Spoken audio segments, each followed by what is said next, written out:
Arte TV, seu novo conceito em entretenimento.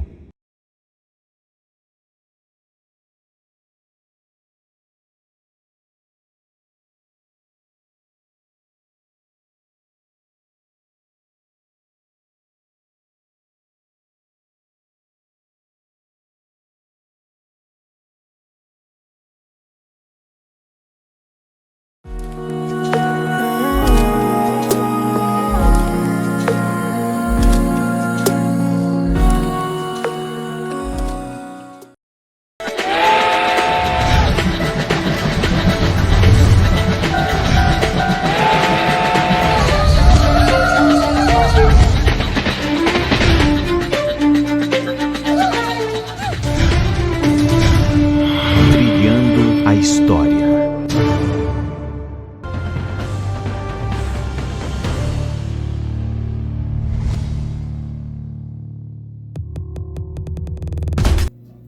Saudar os amigos conterrâneos guarabirenses, nosso internauta, dizendo que estamos aqui de volta com mais um programa da série Guarabira na História. E desta vez vamos enfocar aqui a história da sétima arte em Guarabira, quando começou o cinema na Terra da Luz. Quem trouxe para Guarabira os primeiros filmes, a primeira sala cinematográfica, em que época, em que década ocorreu isso em Guarabira? Esse é o tema que nós iremos aqui conversar.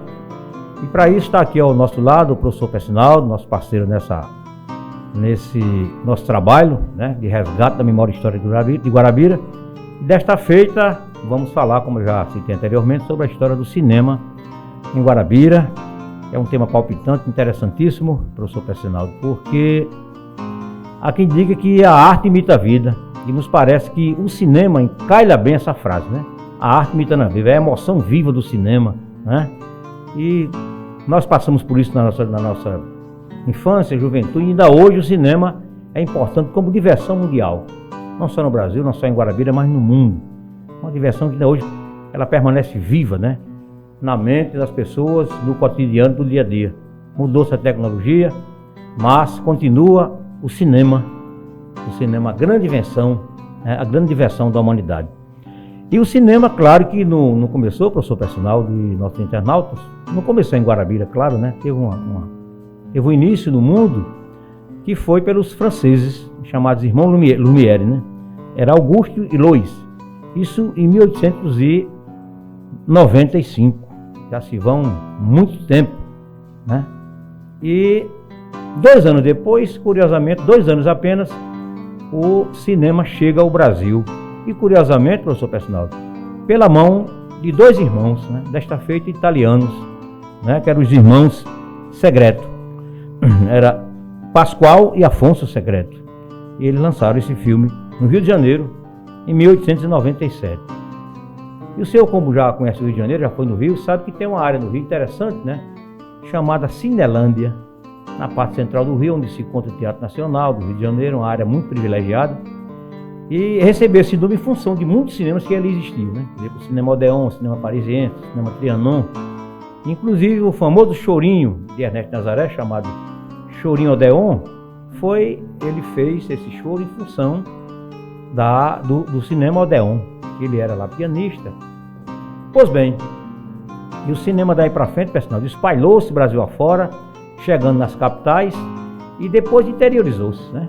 Campina Grande com o Cine Brasil, Cine Teatro Apolo, 1911, o Cinema Conceição em Itabaiana, 1910, depois chega em Areia, 1911, depois chega em Bananeira, 1915, o Cine Íris, e vai caminhando, né? Vai caminhando e chega na nossa terra, chega em Guarabira. E quem foi o ato heróico da criação do primeiro cinema em Guarabira, né? Primeiro espaço cinematográfico? Coube a quem? Quem foi esse cidadão? Esse cidadão fazia parte de uma família ilustre de Guarabira, era a família Trigueiro. Inclusive aqui teve um prefeito, né? José Álvares Trigueiro. Tem aqui uma grande loja de tecido chamada Irmãos Trigueiro. E seu Sindor, era Manuel Sindor Trigueiro, foi responsável por essa sala cinematográfica em Guarabira. Isso começou em 1912 e teve uma duração até mais ou menos o final da década de 1920.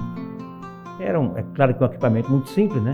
O cinema era cinema mudo. E o equipamento na época era chamado Pate Baby, né? Pate Baby. Que era um equipamento bastante modesto para a época, mas já a imagem já se apresentava, as pessoas já assistiam esses filmes, né? Mesmo precariamente, mas já se assistia. E aí, quando Sindor falece, ele morre no final dos anos 20, a sua viúva vende esse maquinário, esse equipamento, o Pate Baby, para um senhor chamado Jaime Fotógrafo, que passou pouco tempo nesse ramo, professor personal e internautas. Demorou pouco tempo. E aí começa, como nós já havíamos falado, nas décadas, né? Vem a década de 30, a década que mudou muito o Brasil, vai começar aí a era Getúlio Vargas. Mas antes ocorreu a Revolução de 30, que aí entra a figura de João Pessoa. Com seu falecimento, houve aquela comoção na Paraíba, e nesse final dos anos 20 para o início dos anos 30, um senhor chamado Seu Gila, cujo nome era Bevenuto Ferreira de Lima, era comerciante aqui, tinha uma padaria na rua da Lagoa, e todo comerciante, via de regra, visa lucro. E ele viu no cinema uma maneira de ganhar dinheiro. E aluga o equipamento, a viúva de seu Sindor, e passa para o seu filho, que era um jovem de 20 anos, 21 anos, né? Que era chamado Zezinho de Gila, em função do nome do pai, né? José Freire de Lima. Esse nome Guarabira não pode esquecer, porque ele foi o responsável em trazer para Guarabira o filme falado, filme com som na tela. Então é um divisor de águas, né? E vocês verão aí, Agnaldo vai pôr, vocês vão ver na tela a figura, a imagem de seu Sindor, uma fotografia muito antiga, antiquíssima, dos anos 20, e também verão a fotografia de Zezinho de Gila, essa figura extraordinária que tanta alegria deu a Guarabira, né, a partir dos anos 30.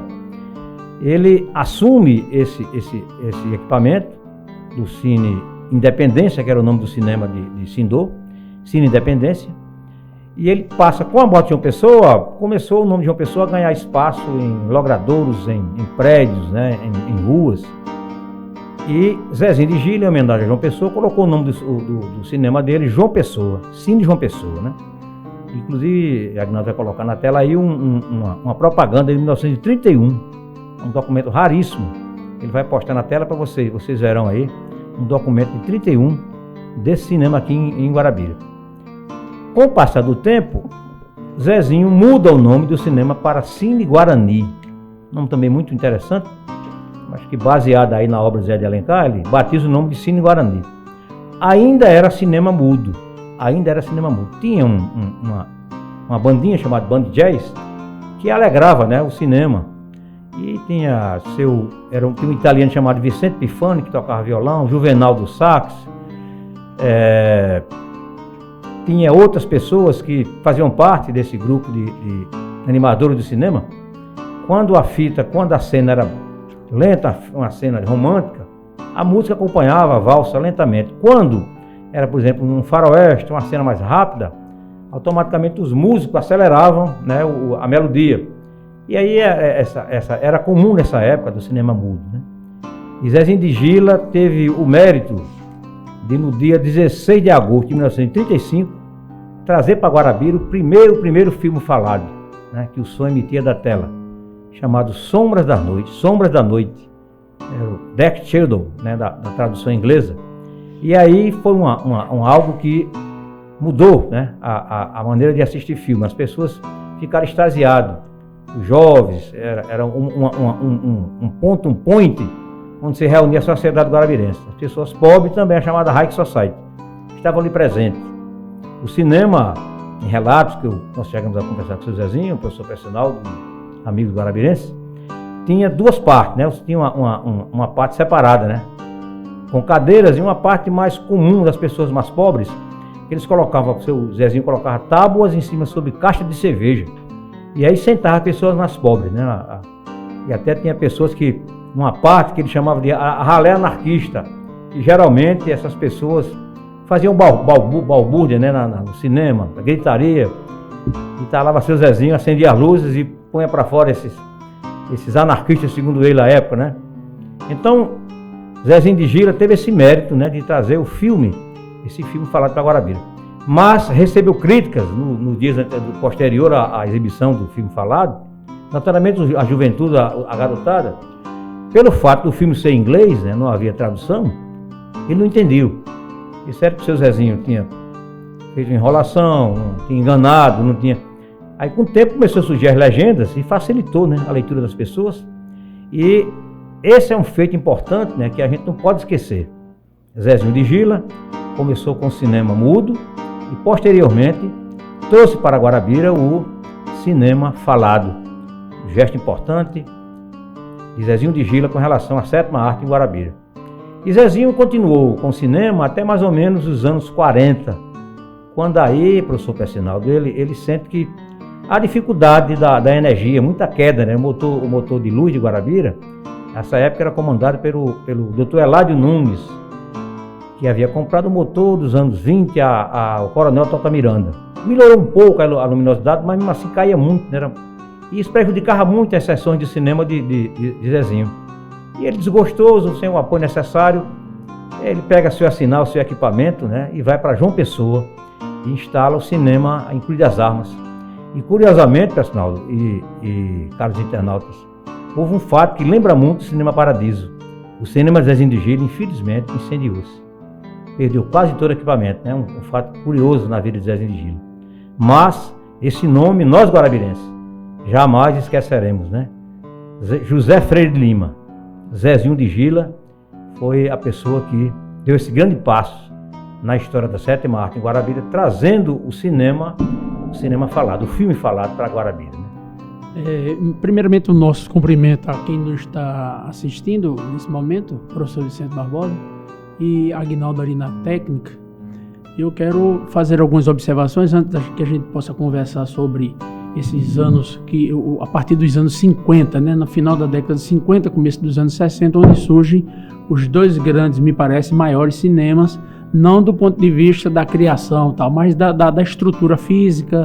As condições também eram outras e, por fim, tantas outras coisas a gente vai começar a conversar aqui sobre isso.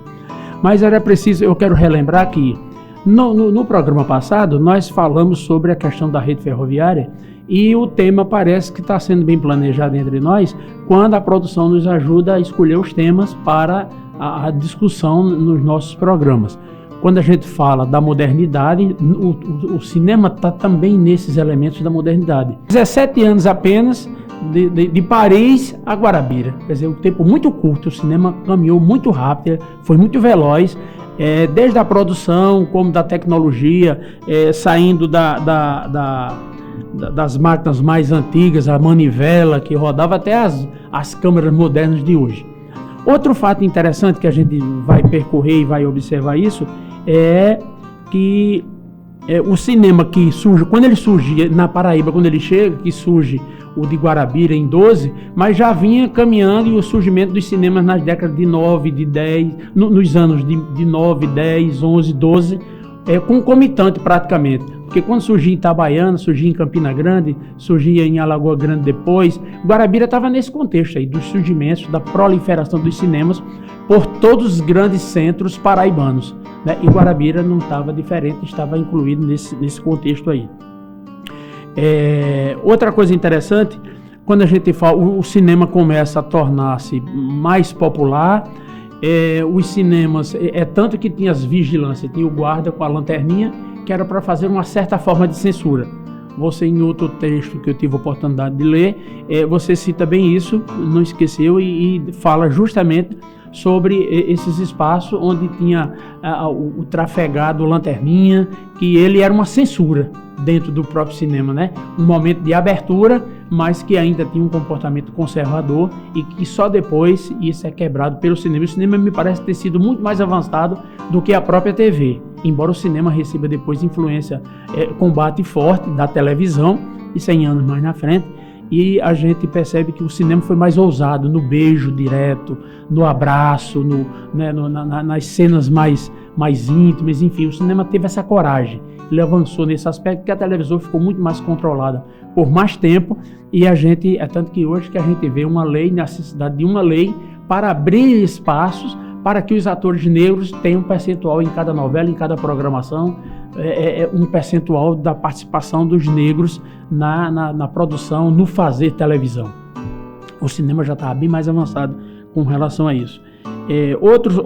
Alguns fatos curiosos, Vicente, que você fala, e eu acho que isso vai ficar nas particularidades, eu deixo para quando chegarmos nesse momento e que a gente possa falar dele. Mas vamos e me ajude na discussão de São Luís e São José, porque não me parece nesse momento eu ter a vontade de falar um e depois falar do outro. Podemos falar nós dois dos dois espaços grandes. São Luís e São José eram concorrentes que, quando a gente fala concorrentes, eram concorrentes dentro de um clima saudável, até uma disputa da programação, dos fornecedores das películas, enfim. Aí um era o leão, o outro era o condor, o outro era o... Porque quando começou aqui, pessoal, é bom a gente frisar, seu Antônio de Freitas, né, Antônio de Freitas Albuquerque, que foi uma pessoa em Guarabira que os guarabirenses devem reverenciar seu nome, né? Foi um dos pioneiros na panificação, a primeira pessoa a criar uma empresa telefônica, né? E ousadamente criou o Cine São Luís, né? E ele, quando começou, ele não tinha noção, não conhecia, né, do ramo. E quem o ajudou mais uma vez, com o coração altruísta, foi o Zezinho de Gil. Levava ao Recife, né, nas grandes empresas, a Metro, a Century Fox, né, a Universal, para trazer esse filme para Guarabira. Ele começou aos poucos, né, e vai conseguindo crédito em Guarabira como dono de cinema, e foi crescendo. A partir da década de 60, final de 50, ele passa o cinema, faz uma associação com o seu Antônio Lucena. Você o conheceu, figura que os garotos não viu com bons olhos, que era muito ranzinza, muito exigente no cinema, uma censura, qualquer coisinha acendia a luz do cinema São Luís. E eles fizeram essa parceria. Depois ele se afasta e passa o cinema para o seu Antônio Lucena. E como você bem disse, a rivalidade no bom sentido, chegava a um ponto de, às vezes, na matinê, seu Antônio Lucena fazer sorteios, né, de brindes, né, de bicicletas, no intuito de puxar mais, de retirar os assistentes, né, os frequentadores do cinema São José. Mas claro que dentro desse clima de amizade, ali de respeito entre os dois grupos cinematográficos, Benedito Tadinho com o Cine São José e seu Antônio Lucena, a partir do final de 50, já com o Cine São Luís, né? Aí eles vão, mas havia essa rivalidade no bom sentido, né? Para ganhar espaço, né? Para conseguir mais assistentes, mais pessoas. Mas havia esse clima de respeito entre ambos. Então, bem, Vicente, quando a gente fala do São José e do São Luís, a nossa cidade, Guarabira, tudo gerou muito em torno, e como toda cidade, praticamente. As coisas giram em torno do centro, o centro comercial, o centro das discussões, o centro político, o centro religioso. Então tudo na cidade está tudo muito próximo, né, ao entorno da igreja, em torno da igreja. E os cinemas, até isso, eles eram próximos. Um na Praça Antônio Guedes e um na Praça João Pessoa. Então, bem, o cinema vai se tornando popular, e isso pela acessibilidade de várias classes sociais.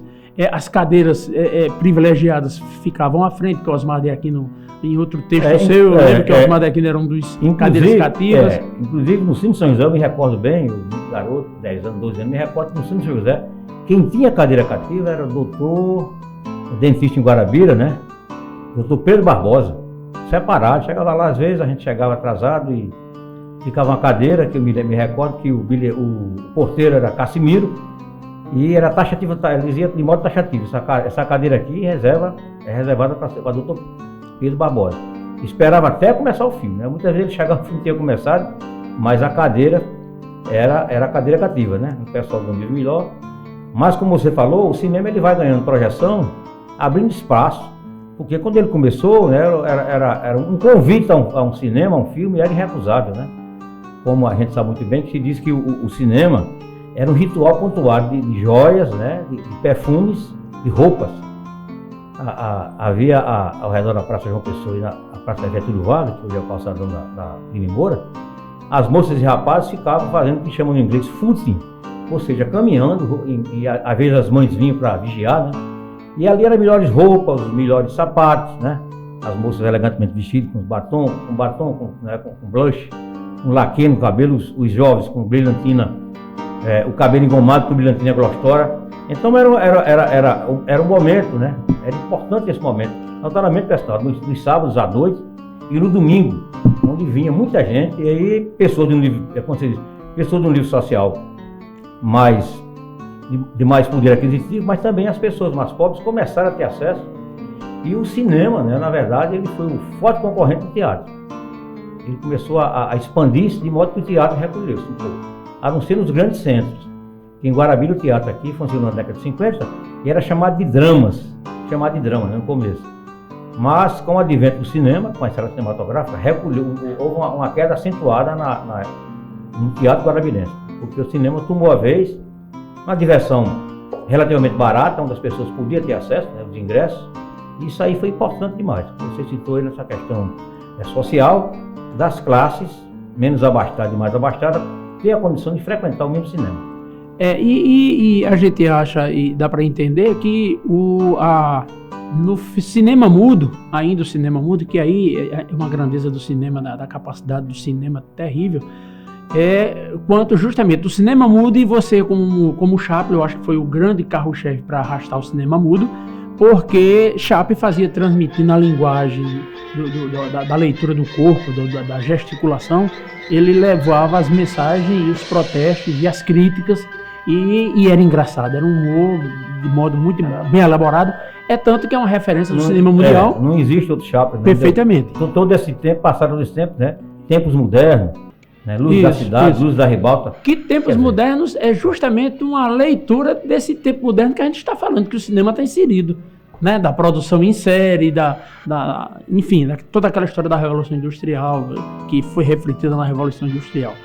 Então, bem, um fato, a gente não pode esquecer Chaplin como elemento de popularização do teatro, do cinema. Ele foi tanto que nos carnavais de Guarabira dos anos 70 ainda, eu acho que até os outros carnavais dos anos 80, a figura de Chaplin era comum pelas ruas da cidade de Guarabira. Chiquinho lá do Joá, que já faleceu, um amigo, ele incorporava Chaplin de modo extraordinário, e que todo mundo o identificava como a grande figura do cinema em todos os lugares, principalmente do mundo ocidental. Um fato que nos chama a atenção, Vicente, nessa questão do cinema na cidade de Guarabira, e levando em consideração no recorte de São José e São Luís, são as figuras que se tornaram emblemáticas na permanência, no fazer existir das casas de cinema, né, das salas de cinema.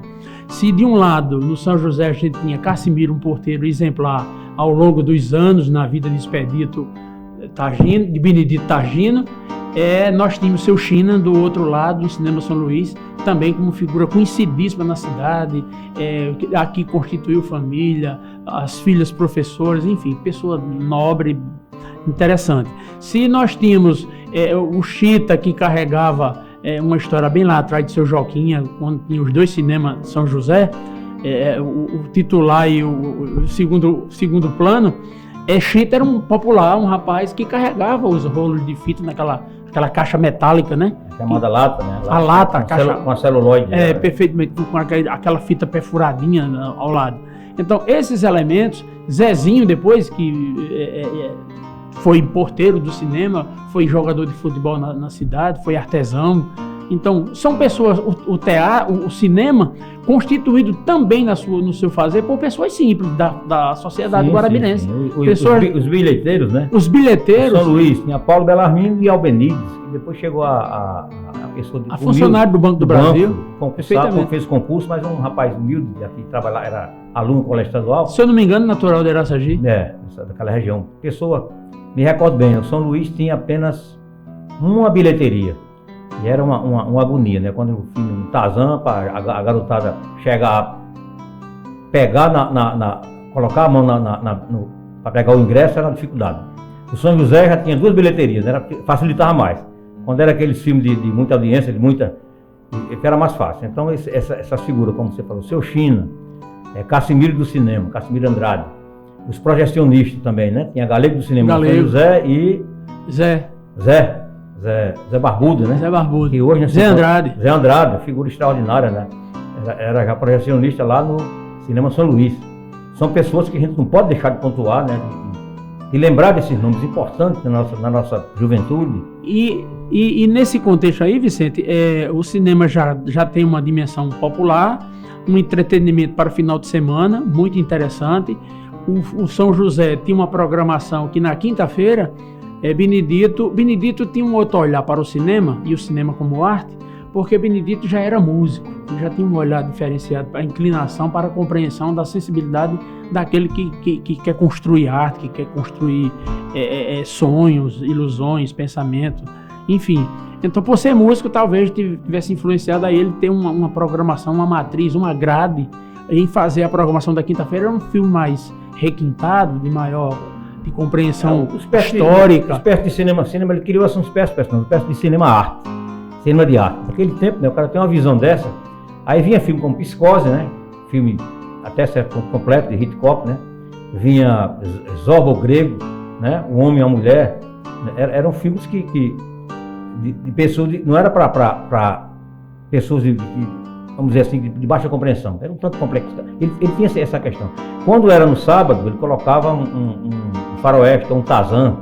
No domingo repetia um filme de amor, um filme romântico. E até esse cuidado e até porque isso gerava uma necessidade, por exemplo, final de semana, onde as famílias pretendiam ter um lazer, que deveria existir uma certa restrição, não tinha tantas ofertas, além de um estádio para você frequentar, o cinema à noite, e no domingo nós tínhamos 3 sessões, a matinal, o matinê e a noite, soirée, né? Então nós tínhamos 3, e tinha mais no Cinema São José, o filme que passava no final de semana, ele repetia na terça, porque porventura alguém que não assistiu, que não pôde, era uma forma de também repassar o filme. E em algum momento da existência do Avenida, do Cine Avenida, que hoje é ali próximo à padaria Cristal, começou na Getúlio Vargas. Passou depois para... Que era justamente, Benedito dividiu a sala, seu Joquinha dividiu a sala, que era a barbearia dele, fragmentou a sala onde ele continua tendo a barbearia dele, e o salão com poucas cadeiras para Benedito. E o Avenida, a garotada, né, as pessoas muito, muito intuitivas, criaram um nome não pejorativo, né? Chamado Pulguinha. Porque ninguém sabe, né? Ficou com Pulguinha e... A Avenida, segundo o pessoal da nossa geração, poucas pessoas, se você citar o nome, não vão lembrar. Mas se citar o Pulguinha, todo mundo associa a figura do seu Joquinha, né? Que era pai de Benedito. Que era o pai de Benedito. Então lá o filme que estava sendo rodado no São José, rodado o primeiro rolo, ele corria numa bicicleta, não me lembro a pessoa, variou aí, foram várias pessoas, e na bicicleta corria para começar a rodar o filme no Pulguinho lá, que era para atender as duas, e o preço era diferenciado, era mais barato. Ficava tudo de família, né? Tudo era família Costa. Tudo estava num canto só. E o fato disso tudinho, a gente vai trazendo, o tempo traz um momento triste, né? E o momento da saudade, é quando Benedito tem que fechar o cinema aqui, em função da abertura de um cinema em Currais Novos, e em função também da economia gerada no Rio Grande do Norte com a Xelita, né? O minério Brejuí, a mineração Brejuí. Virou o Eldorado, né? Que moveu milhões, bilhões naquele lugar, naquela região, e Benedito foi para lá. E lá montou um cinema novo, edificou um prédio, era Cine Espacial, se não me engano. E o Cine Espacial, ele tinha ele levou essa vontade que ele levou daqui, e lá ele era chamado de Benedito do Cinema também. Conforme saiu daqui com esse nome, Benedito do Cinema, lá abre um cinema. Depois ele passa em vereda também pelo lado de carro de publicidade, e no final, quando o cinema começa a fechar as portas em função de da chegada da TV e outros entretenimentos... Eu acho que o videocassete colaborou, porque as pessoas ficaram em casa de locadora, né? Os filmes foram colocados em fita, clássicos, e as pessoas prefeririam, né, a acomodação, o cômodo da casa. Mas, pessoal, vamos dar uma paradinha para tomar uma água, e quando nós voltarmos, vamos falar sobre uma matinal e matinê e as curiosidades, né, que Guarabira, que foi do nosso tempo, né, os gibis, a troca de gibis, o matinal, o matiné, a chanchada da Atlanta. Daqui a pouco a gente volta para a gente conversar com os nossos internautas.